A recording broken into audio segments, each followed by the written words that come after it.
Hai, Assalamualaikum warahmatullahi wabarakatuh.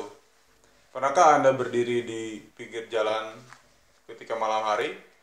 Jika Anda perhatikan dengan seksama bahwa lampu mobil yang kita lihat, ketika mobil itu dekat, masih kita bisa membedakan mana yang kiri dan yang kanan. Tapi ketika mobil itu sudah semakin jauh, kita sulit untuk membedakan antara lampu yang kiri dan lampu yang kanan. Karena semakin jauh mereka seolah-olah semakin mendekat dan akhirnya terlihat hanya sebuah titik saja. Nah, ini sesungguhnya berhubungan dengan kemampuan alat optik dalam hal ini mata kita untuk bisa membedakan antara kiri dan kanan atau dua benda dalam jarak yang sudah cukup jauh dengan penglihatan kita. Nah, sesungguhnya kenapa hal tersebut terjadi? Coba sekarang perhatikan bahwa jika dua buah sumber pada jarak tertentu, dalam hal tadi misalkan lampu mobil, ya, diterima oleh mata kita dan di mata kita ada sebuah celah, dalam hal ini pupil, ya, maka masing-masing dari sumber itu akan membentuk difraksi yang diakibatkan oleh celah tunggal. Nah, karena kedua sumber ini bukan sumber yang koheren, maka masing-masing akan menjadikan akan memiliki difraksi masing-masing. Ya, jika semakin jauh, sudutnya akan semakin sempit, gitu. Sehingga eh, kedua pola difraksi ini akan semakin dekat diterimanya. Nah, sampai kapan alat optik termasuk mata kita bisa membedakan kedua benda itu masih terlihat berbeda begitu?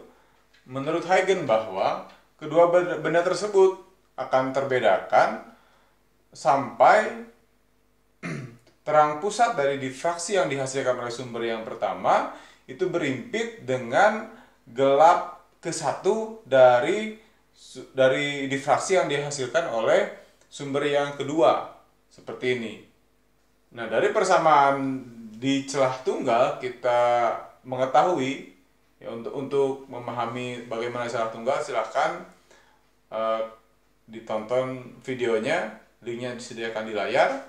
Untuk jarak antara terang pusat dengan gelap yang ke satu di celah tunggal itu bahwa A sin theta sama dengan lambda, sehingga sin theta sama dengan lambda per A, dengan lambda itu adalah panjang gelombang dan A itu adalah lebar dari celahnya, gitu ya. Nah, karena sudutnya itu sudut yang kecil, maka kita bisa mengambil pendekatan bahwa sin theta itu mendekati theta. Nah, dari sana juga kita bisa menyatakan bahwa theta sama dengan lambda per A. Gitu. Ini adalah persamaan untuk yang celahnya berbentuk garis, celah tunggal. Nah, kenyataannya bahwa banyak sekali alat-alat optik yang bukaannya atau celahnya termasuk mata kita itu bukan berbentuk garis seperti mata kucing, tapi mata kita berbentuk lingkaran bukaannya atau pupilnya. Nah, untuk celah yang berbentuk lingkaran berdasarkan sebuah analisis, maka berbentuk persamaannya menjadi begini, bahwa theta sama dengan 1,22 lambda per D. Jadi ada tambahannya 1,22 untuk lingkaran. Nah, dengan lambdanya itu masih panjang gelombang dan D-nya itu adalah diameter dari lingkaran atau aperture, diameter dari bukaan atau aperture dari celah yang berbentuk lingkaran itu. Nah, di celah yang berbentuk lingkaran juga keberlakuannya sama, bahwa benda itu masih bisa terbedakan, dua benda itu masih bisa terbedakan selama sampai pola difraksi terang pusat dari benda yang ke satu itu berimpit dengan pola difraksi gelap ke satu dari benda yang kedua. Untuk lebih memvisualisasikannya, perhatikan bahwa ini adalah gambar yang terjadi Ini adalah apa yang dilihat jika kedua pola difraksi terangnya masih berjauhan. Ya, masih berjauhan. Jadi bendanya masih terlihat dengan jelas. Nah, jika tadi menurut Huygens bahwa terang pusatnya berimpit dengan gelap ke satu dari benda yang lain, maka kira-kira tampilnya akan seperti ini. Bendanya akan terlihat seperti sudah bergabung gitu. Nah, tapi jika kedua benda ini sudah terlalu dekat atau sudut pandangnya sudah terlalu kecil, maka kita tidak bisa membedakan lagi mana yang kiri dan kanan. Gambarnya seperti ini. Seperti biasa saya membawa Anda ke sebuah latihan, ya.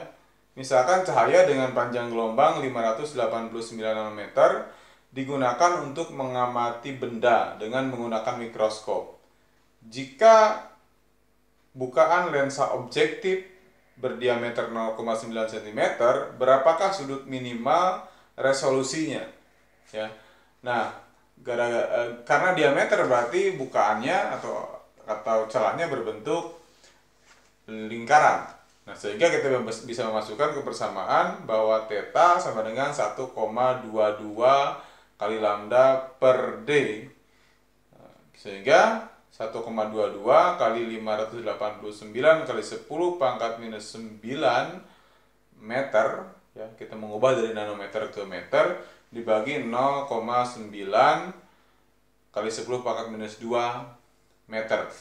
Kita mengubah dari cm ke meter, sehingga hasilnya adalah 7,98 kali 10 pangkat minus 5 radian. Gitu. Ya. Nah, jadi jika sudutnya masih segini, itu masih bisa terlihat. Tapi jika sudah lebih kecil dari ini, itu sudah tidak bisa terlihat, terbedakan maksudnya, ya. Seperti bergabung saja. Demikian, semoga membantu Anda memahami tentang materi resolusi alat optik ini. Terima kasih, saya Agung Firmansyah dari Tangsi Fisika.